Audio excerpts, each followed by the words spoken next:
Good afternoon. This is Greg Lois. Thanks for joining me today. We are talking about how we resolve and close cases in New York.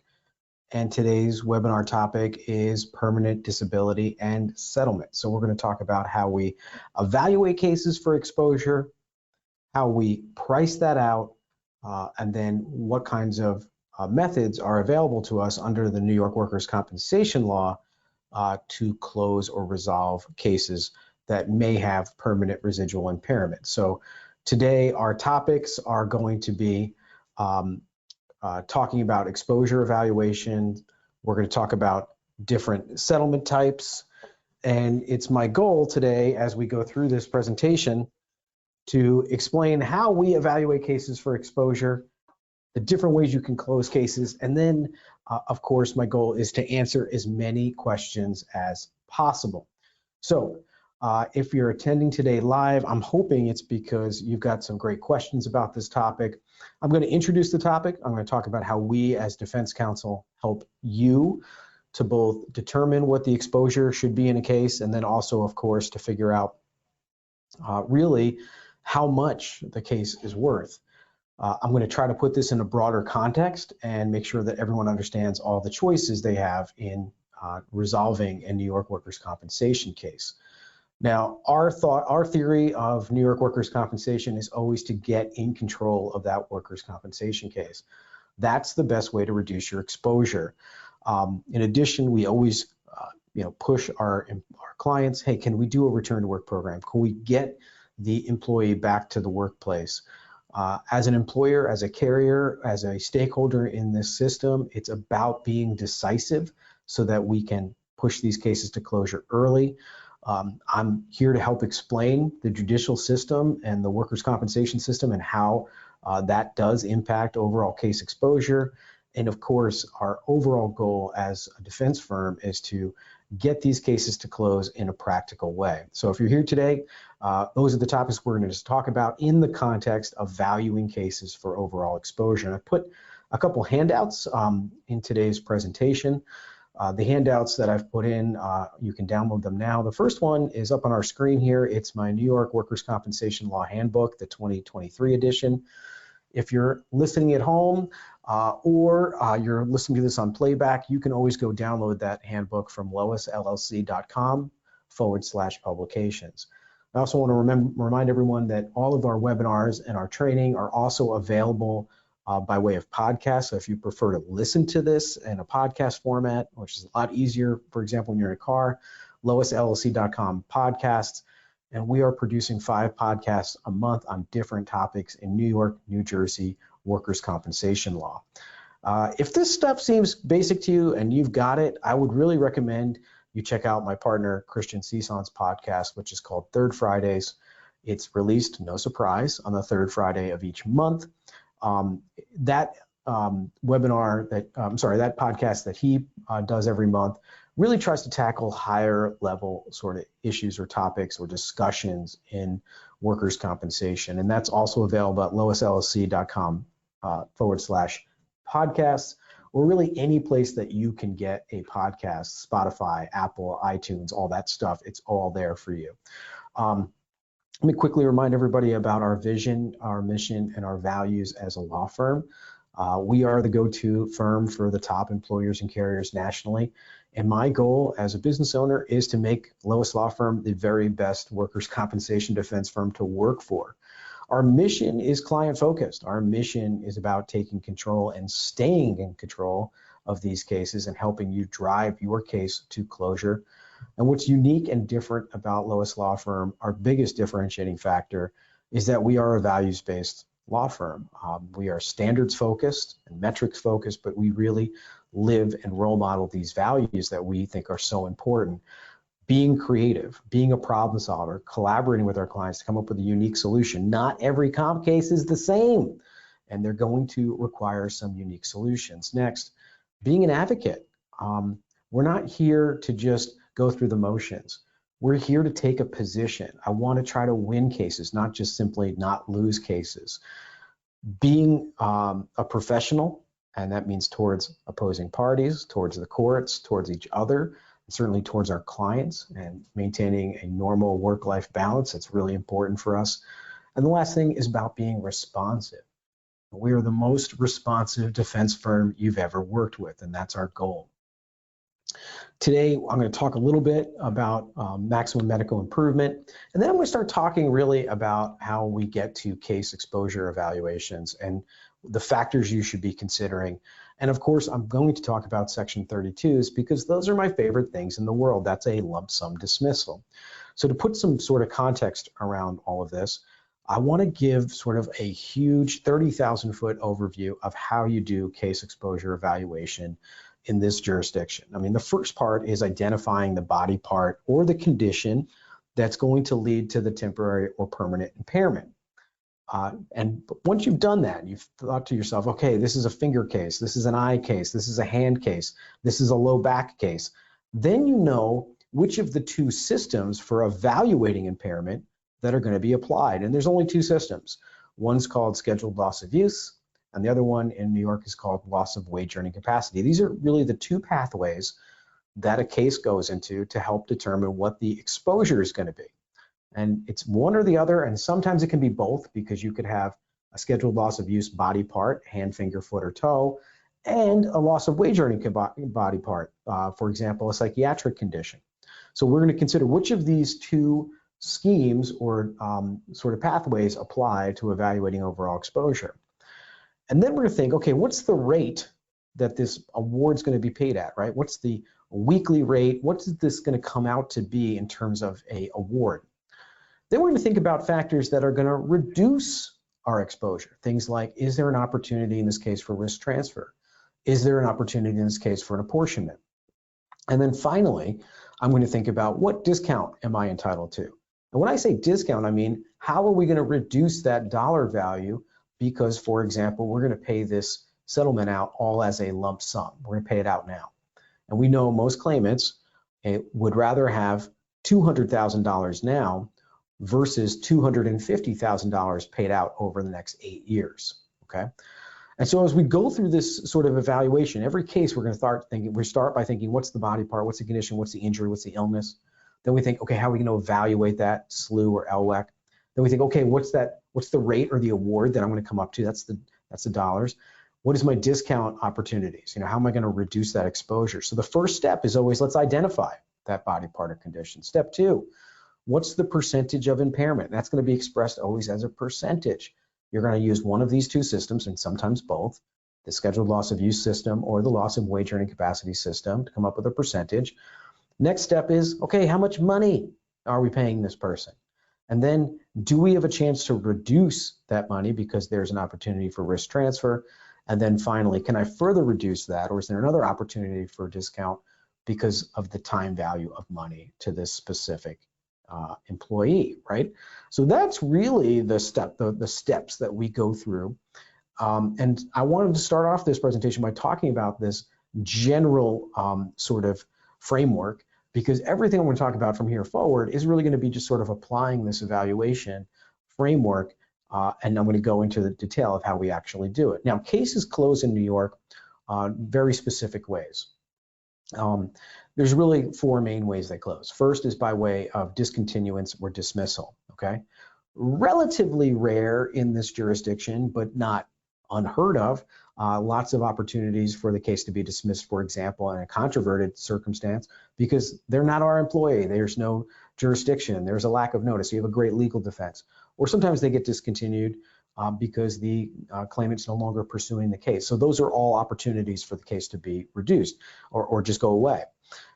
The next choice you have always is trial to judgment. You don't have to settle in this jurisdiction, right? There's a judge there, and if we say, Judge, we can't reach a settlement, you can try the case to judicial decision.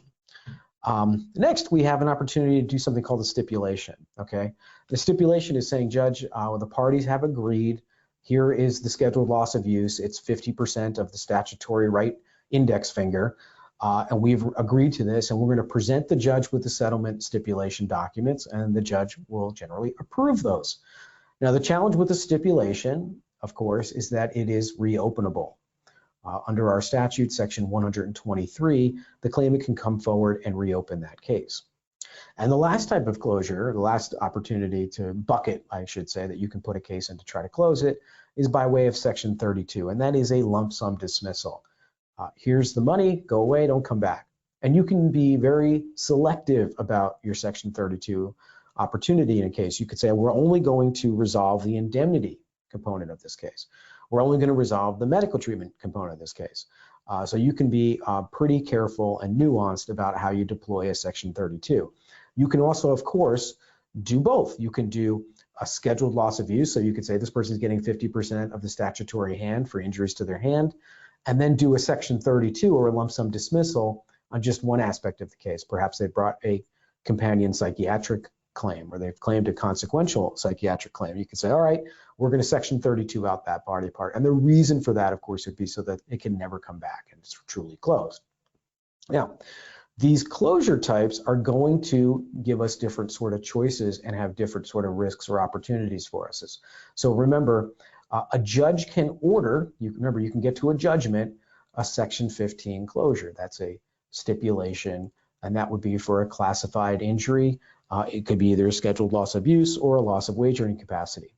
A judge can never order you to do a Section 32.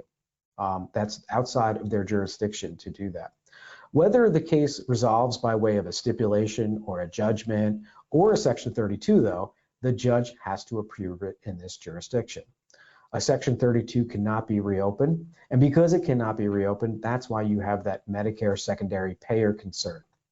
Also, a Section 32 is not subject to being required to make a deposit into the aggregate trust fund. Now, I'm going to talk a lot about aggregate trust fund next month in our July webinar. And no matter what type of settlement you do, you can always do a release and resignation. That's something you can do separately. Although I would be very cautious about doing that in a circumstance where the case is not full and final closed and the claimant no longer works for you. So those are just a quick comparison table of the different types of resolutions and how they sort of impact your rights going forward. Now, let's move to the next topic, which is maximum medical improvement. We've all known this, what maximum medical improvement is, called MMI. It's where the person has reached a curative plateau.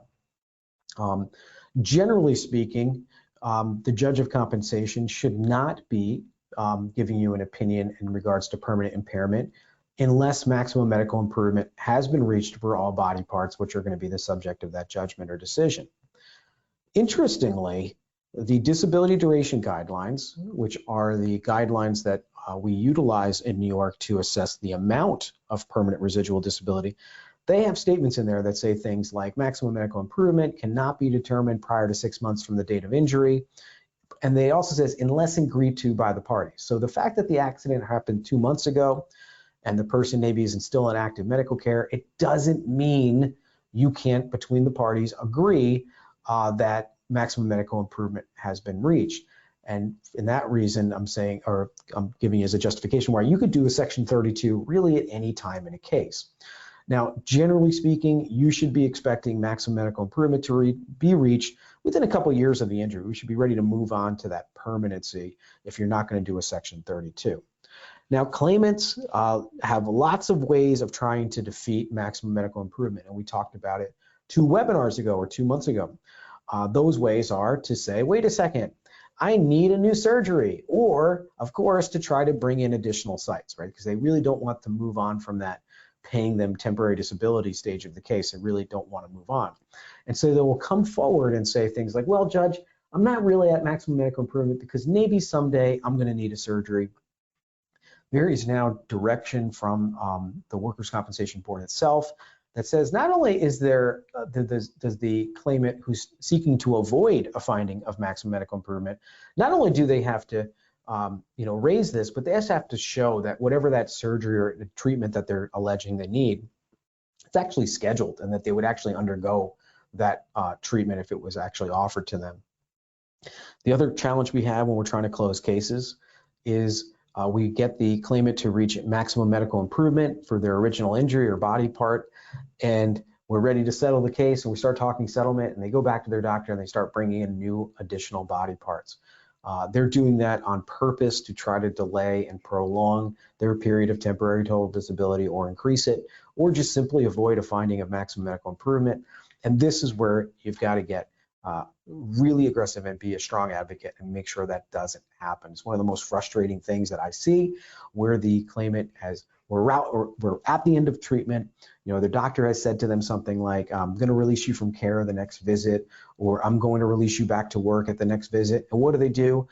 They go and they switch doctors and they start bringing in new body parts and trying to claim, oh, now they have a psychiatric condition or something else to try to prolong it. Okay, so we've got to be really push back against the inclusion of additional sites.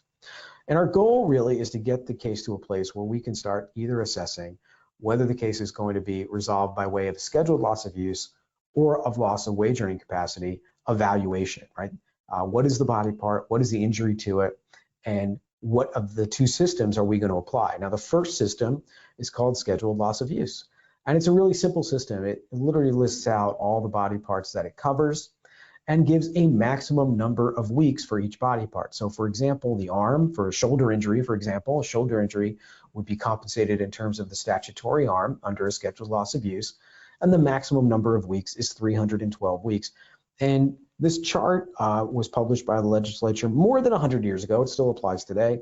And these are the maximum numbers of weeks of compensation that the claimant can receive for each of these enumerated body parts. And this is why it's called a schedule of disability, because they're all listed out there. The litigation path is pretty simple for these types of cases. Both sides will go and get impairment ratings from physicians of their own choosing. The claimant will typically use their treating physician, who will fill out a form called a C-4.3 form, which will give their overall impairment rating. We will generally retain a medical expert who will do the same exact objective testing that the claimant's physician does. They often come to radically different opinions in regards to overall impairment. That usually necessitates the taking of some testimony. Ultimately, if the case cannot be settled, the judge is allowed to make a determination as to which of the medical opinions is more credible and make a finding of overall impairment. Now, the doctors are supposed to use the same materials that I've put a copy of in today's webinar handouts. That's the impairment guidelines that I provided you a copy of. And these guidelines explain that for every loss of range of motion or loss of strength, the doctor is supposed to come up with an overall percentage of disability. And the way they determine this is to essentially put the person through active and passive ranges of motion. They're supposed to use a device called a goniometer and determine what is the actual loss of range of motion. Are there any special considerations, and utilize that as a way of determining the percentage of disability. Now, this does seem to me to be quite objective, and two doctors evaluating the same patient should come to the exact same conclusions. But of course, this is a adversarial system, and so they rarely do. Generally speaking, these two findings will be used to determine the overall scheduled loss of use. Whether the judge rules by way of judgment or we simply settle the case or compromise, that's really up to the individual case and client preference. But ultimately, that's how these matters resolve. Now, New York also has one other little strange thing called protracted healing period, which says if the claimant's injury takes them longer to recover from than was established by the legislature, again, back in 1911, then they are entitled to additional weeks of compensation. And if you actually read the statute, it says the average person should recover from an injury to their arm in 32 weeks. So if the amount of temporary total disability paid to the claimant exceeds 32 weeks, then they have additional weeks of benefit added to their award. And this is called a protracted healing period award. Interestingly, the statute doesn't distinguish between someone who has a complete rotator cuff tear and has a very significant injury to their arm, or somebody who has a minor laceration. So that 32-week period runs in either case. Now, calculating scheduled loss of use is actually pretty straightforward. We take the percentage of body part scheduled loss of use, and that turns into a number of weeks. We multiply it by the person's temporary total disability rate, which of course is 2/3 of their average weekly wage, and that equals a gross amount. So it's pretty simple. And if we can show that there's any apportionment or any prior, we can of course get a credit for that. So all the amount that we've paid in prior indemnity is subtracted from their overall scheduled loss of use award. So let's look at a sample calculation. Imagine injury to the left knee where they have a pretty high average weekly wage of $1,050 a week, which gives rise to a temporary disability rate of $700 per week. This would equate to 25% scheduled loss of use of the left leg. Let's, again, either that's stipulated or judged. That equates to 72 weeks of compensation. You simply take their temporary total disability rate, you multiply it by the number of weeks of compensation, and that's where you derive their gross award. Very simple, very straightforward. Now remember, in this jurisdiction, one of the ways you can reduce your exposure is if there was some apportionment to a prior disability or prior condition. So imagine if they had a prior injury to the same leg for a significant amount of apportionment, that would be served to reduce our award, and that would be done in today's dollars. So that's a very significant offset and something worth doing. Now, let's say you don't have an injury to a simple body part like a knee, hand, finger, foot, toe, eye, or ear. Those injuries to body parts that were not contemplated by the scheduled loss of use are compensated by way of a second system. And the second system in New York is called loss of wage earning capacity. To determine award in a loss of wage earning capacity case, the judge is supposed to determine first the amount of impairment this person has, so the rate which will come out to be the rate of compensation percentage, and then they're supposed to multiply it by a capped number of weeks. And the capped number of weeks come from a chart, which is again published in that impairment guideline, which I put in today's notes, and which is also available on the Workers' Compensation Board's website. When you look at the number of capped weeks, it's a pretty remarkable chart.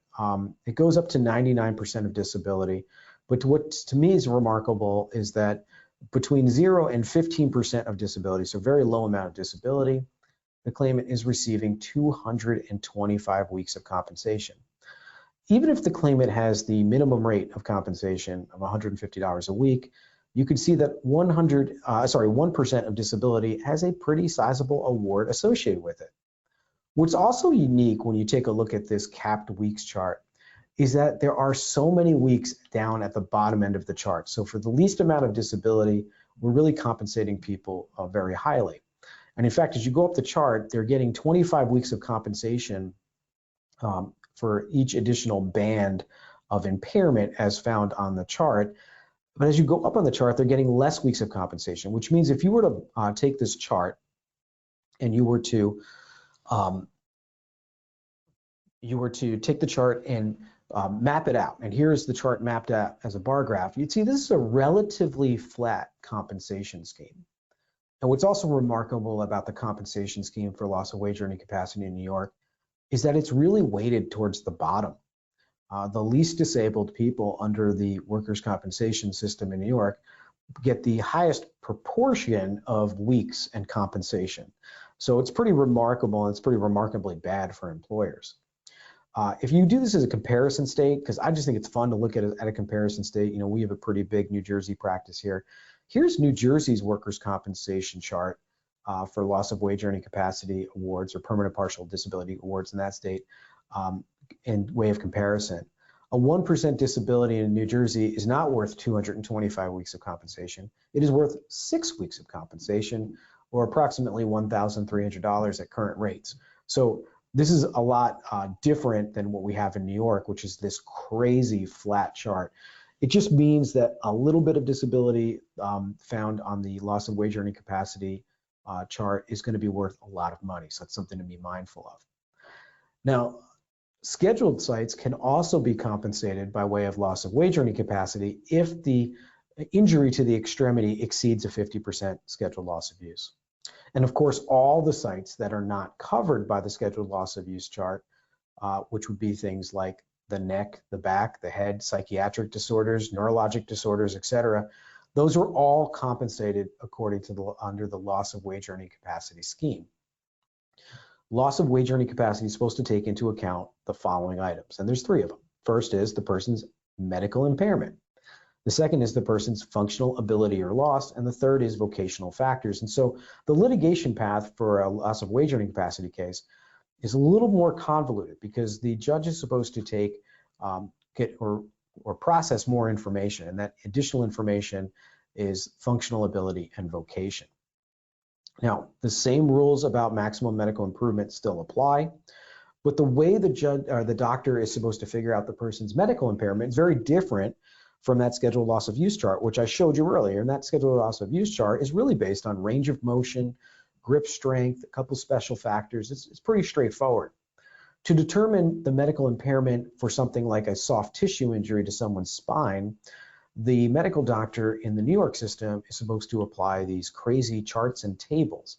And they're supposed to determine, using these charts and tables, the claimant's overall medical impairment. They're supposed to classify them and then also give a severity ranking to each impairment.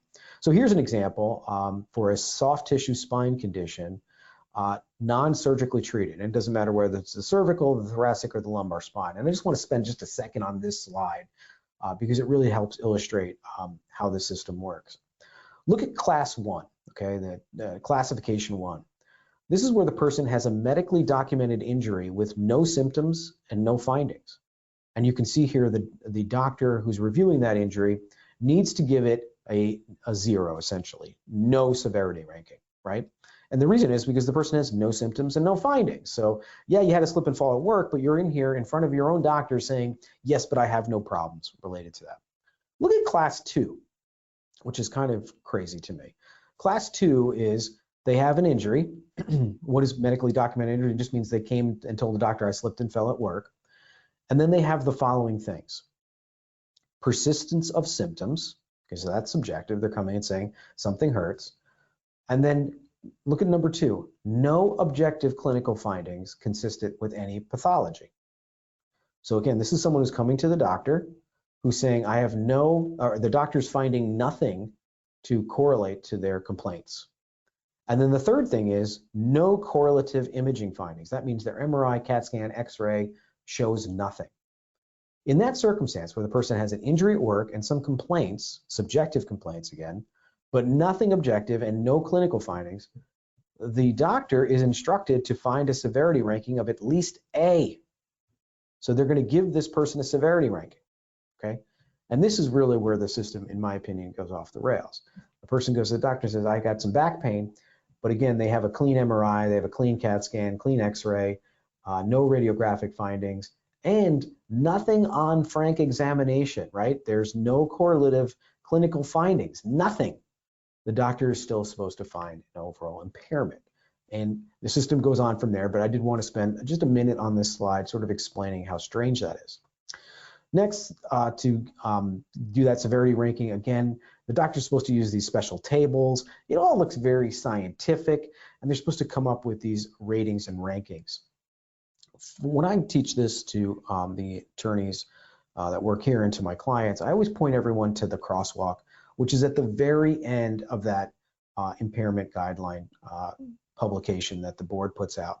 And as you can see here, they've actually gone and given us a severity crosswalk so that we can turn those letters and numbers, right? Impairment level 1, severity ranking B, we can actually now turn that into a percentage. We can turn these things into percentage.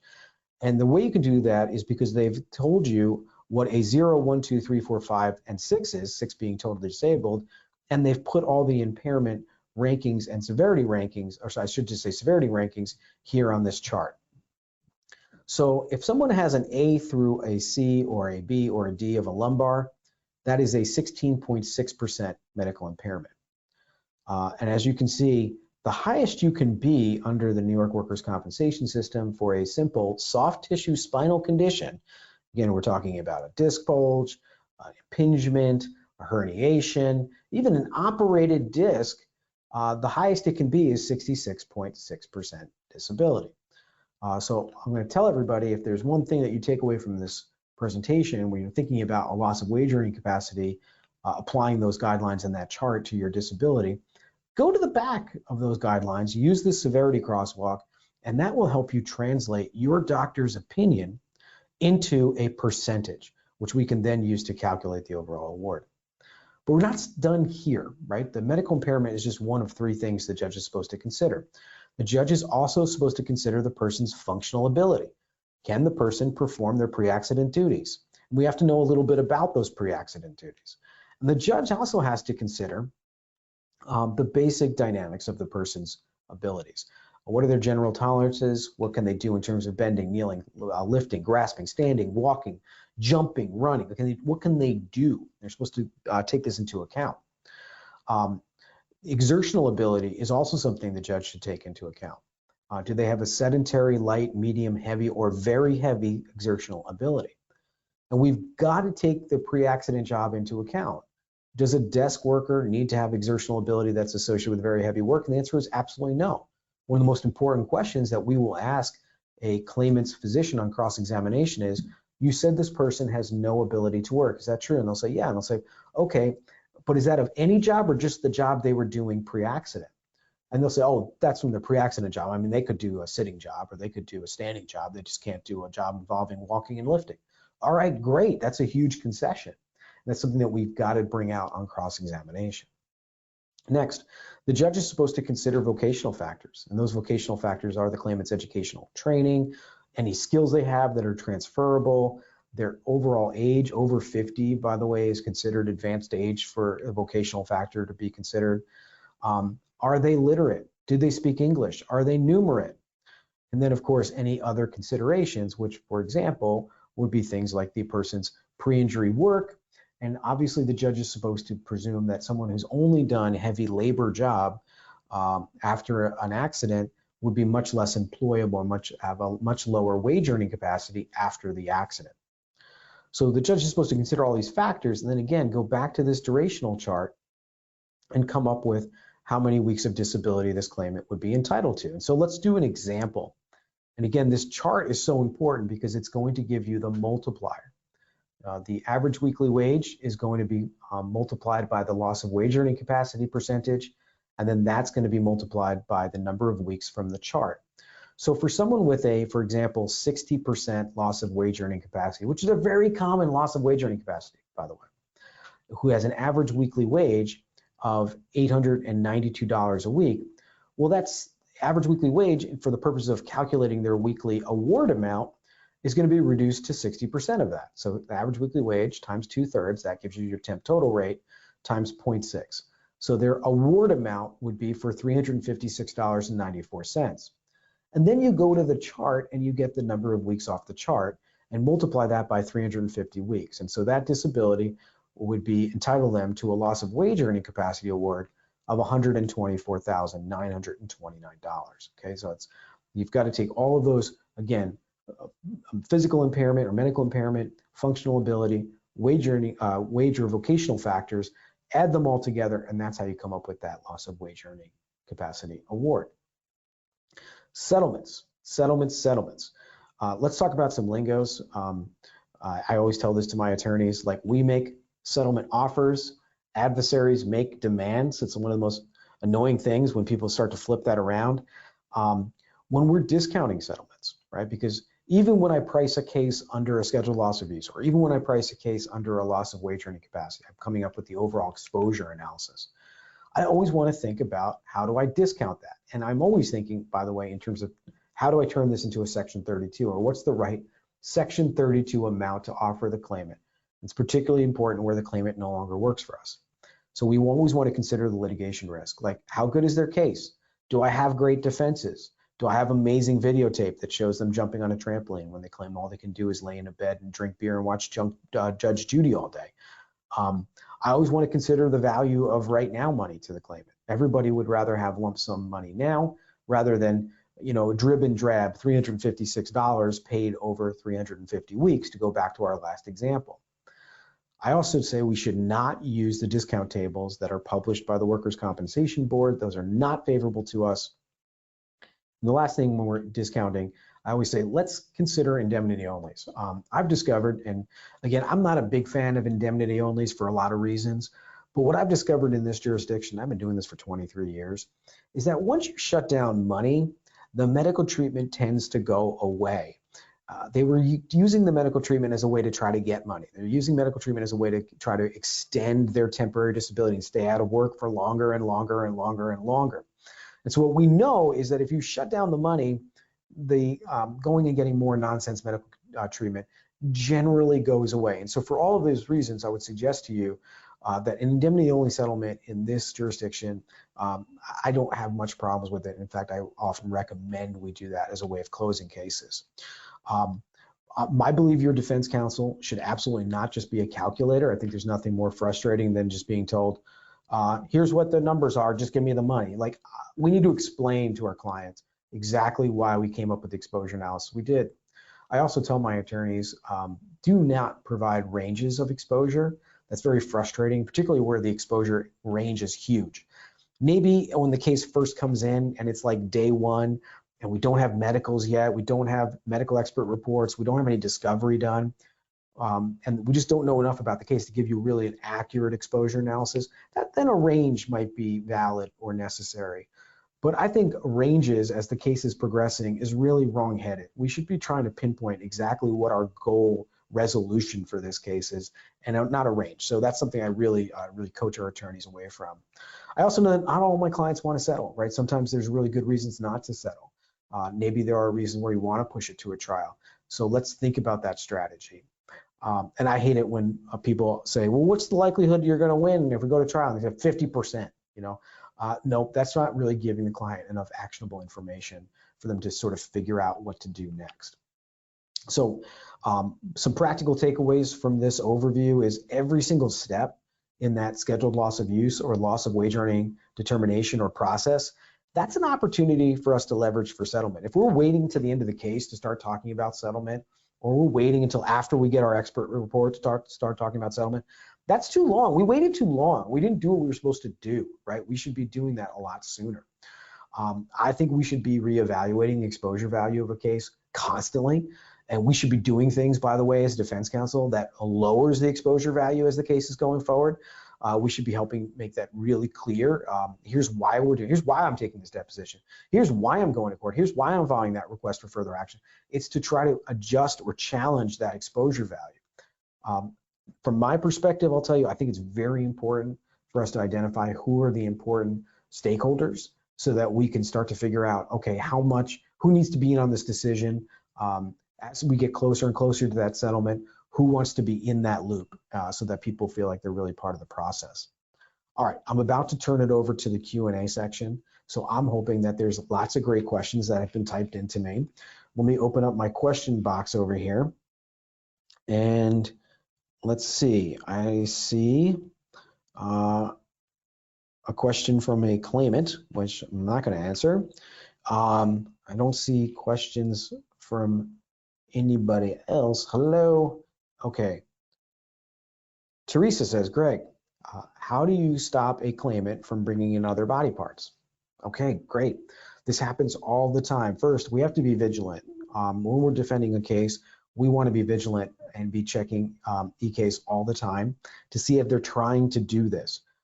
Also know the triggers for when they're going to start trying to bring in body parts. It's usually when they're close to MMI, sorry. I see things in medical records and it'll be a doctor's note saying, return to office at next visit, I'm expecting to release you, okay? All of a sudden they switch doctors and go to a new doctor. We need to be super vigilant about shutting that down and being on top of it. One of the ways that you can do that is, of course, be monitoring your medical dashboard, right? Because New York has the medical dashboard that's available, and that's not available to us as defense counsel, but is available to you as the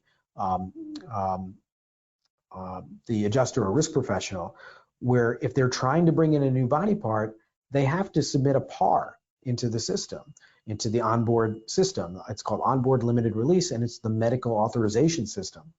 So if you see a PAR come in for a new body part and your case is ready to settle or close to settlement or close to MMI, you're absolutely going to want to challenge that PAR.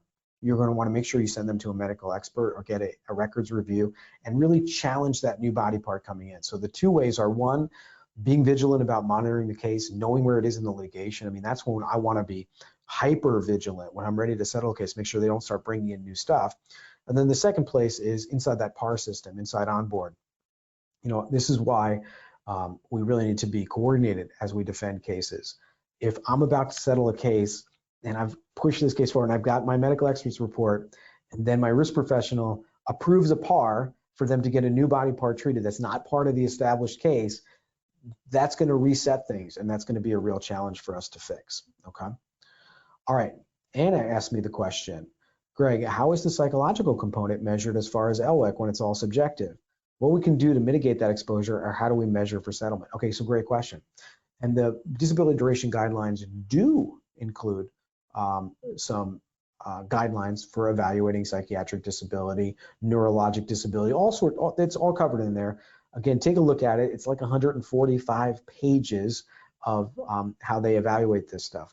But the real answer, and particularly for things that, in my opinion, are quite subjective, things like psychiatric illness are very subjective.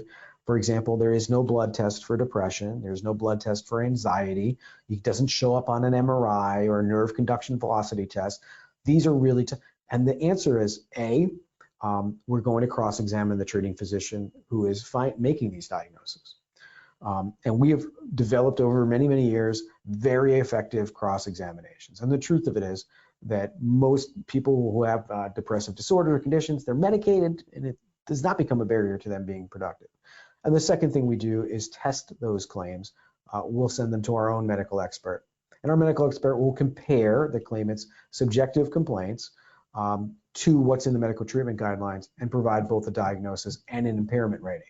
Again, particularly the more subjective the complaint, the more generally variance there is between what their doctor says and what our doctor says in terms of the person's overall impairment. So I hope that's helpful to you. Lisa says, Greg, can someone make a scheduled loss of use claim if they haven't returned to work and have no plans to return to work? Should we move to classification? So I'll just stop for just 1 second and say, if the person has no plans to return to work, maybe you're not paying anything anymore, right? Because maybe they've voluntarily withdrawn from the labor market, in which case you would never be thinking about a classification or a loss of wage earning capacity because they're no longer part of the labor market. They've retired, they've moved on, they're on Social Security somewhere. So maybe that's one answer. Can you force someone to make a scheduled loss of use claim if they haven't returned to work and have no plans? Well, no, but you can stipulate to one. I mean, if you have the opinion that, hey, they have an 8 or 12 or 16% scheduled loss of use of their right shoulder, there's nothing that stops you of presenting them with here's a proposed stipulation. Do you want to just agree to this, right? It might be all the money you've already paid. It might be a no money moving and you just want to get the case closed. That's fine too. And the last thing you can do is you can go to the judge. You can file an RFA and say, Judge, we think this case is ready for scheduled loss of use. Can you set it down? The judge will direct them to go out and get their own permanency evaluation, their own medical impairment evaluation, and then the judge will set the matter down for a trial on that topic. And again, in that trial, you can just go and say, I stipulate to whatever their doctor found, and just at least get the rating and get the case closed. So that's something you could try. All right, I'm looking to see if there's any more questions. So far, nothing else is popping up. This has been a long webinar, but I hope it was very educational for everyone and helpful. I do love the questions, so thank you for Teresa, Anna, and Lisa for asking me those questions. It does make this so much more fun when I have live questions coming in. Next month, we're going to be talking about all the stuff that messes up a settlement. So we're going to talk about things like risk transfer. We're going to talk about things about aggregate trust fund. We're going to talk about Medicare as secondary payer, all the stuff that once we get the case to a settlement, that then we have to consider and straighten out so that they don't come back and bite us. But thanks for joining us today, everybody. Have a great week. See you next month.